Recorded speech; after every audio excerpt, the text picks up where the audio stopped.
Hello and welcome to the Gaming Circus. I'm Emily and today we're going to be taking a look at Azul, Stained Glass of Sintra. It's a 2 to 4 player standalone game which takes between 30 to 45 minutes to play. You're competing to build the best stained glass window you can. Now let's head over to the table and we'll take a look at how it plays.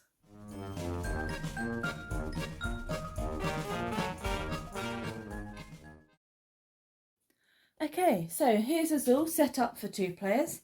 Every player receives a player board which is double-sided, each side scores differently. 8 of these window panes, again double-sided with different colours on each side, and the space at the top tells you what colours are on the other side. Every player has the same 8 windows apart from this bonus one which has these darker grey squares which can act as any colour. This is the only one that is different between players.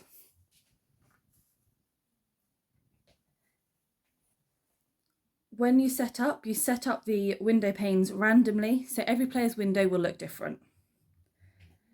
You then have your worker, which will tell you which columns you can play in during the game. Your first player marker, which is nice and neat. Your stained glass tiles, which are made of plastic, they're see-through, and they've got a really pretty design in the centre.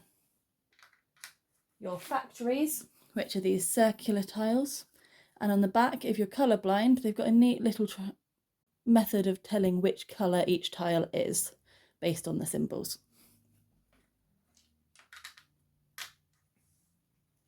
You've then got your scoreboard at the back there, so in each corner you've got a detailed description of how your player board will score at the end of the game. You've got your score track around the outside with your colour cube so you can move your cube along during the game to keep track of your score. You've got the broken glass track here in the middle, so if you ever take more tiles than you can play, you will break the glass and you will lose points for that. Lastly, you have this little piece in the middle here, which effectively is your round tracker.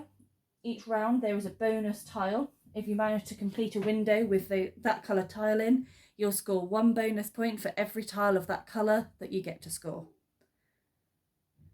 You will lose the top tile from that each round so that you can keep track of the round, and the top tile is always your bonus colour. Players will take it in turns to take one of 2 actions. You can either take tiles or you can move your worker back to the start. So let's crack on and try out the first turn. So red player has first turn marker, so they get to go first. Now, as it's the first turn, their worker is already at the start, so they can't take that action. So they have to take tiles. Now, when you take tiles, you take all of the same colour from either one factory or the centre. When there's tiles in the centre. Being the first turn of the round, there is no tiles in the centre. So they will take all the tiles of one colour from one factory. So seeing as yellow is the bonus colour this round, they're going to try and complete a window with yellow in. So they're going to take these 2 yellow here, move the other tiles from that factory into the centre, place their first player marker in the centre, and then place their yellow tiles onto one pane, so one singular one of these. You cannot place them on multiple panes. Move your worker up to the pane that you're working on, and then pass the turn over. Our second player will then go, ooh, I'd like to try and get at least something from my yellow, so I'm going to take another yellow and place it on my board, move my worker up, move the rest of those tiles into the centre, and pass the turn back. Now, red player is looking going, right, I need 3 oranges to complete this. So I'm going to take 2 from this one, move those into the centre and place them on my board. When placing on your board, once your worker's moved, you can only place them to the right of the worker or on the column that the worker is currently on. You can never place them to the left, which is why it may be useful at some point during your turn or during the round to move your worker back to the start. but that will take up your whole action and you will not be able to take any tiles for that round or for that turn. So next player will go, okay, I need 4 pinks to be able to complete this column. Let's take a couple of pinks. I'm going to take them from the middle because I want to be first player next round. So the first player to take tiles from the centre each round will also gain the first player marker for the next turn. They get placed on the board, move on to the next player.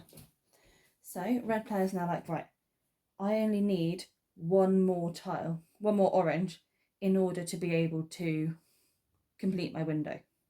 So I'm going to take 1 orange from the centre and place it there. Now, this window is complete. What happens now is you're going to score the window before the next player's turn. So this column scores you 3 points, because that's the number denoted at the bottom.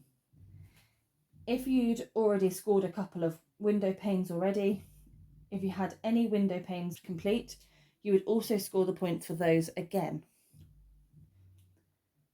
Also, because there's 2 yellow tiles in this window, you'll score 2 bonus points. So you're going to score the 3 from the bottom and the 2 points for having 2 yellow tiles. So we're going to score 5. Let's move the colour. Okay, we then need to clear that window pane. So you pick any one tile. On side A, it doesn't matter which colour you pick. On side B, it does matter. You have to think a bit more about that. The remaining tiles will go into the tower. And then this column will get flipped over because it's been completed. So then you've got a new set of colours for the window to complete next.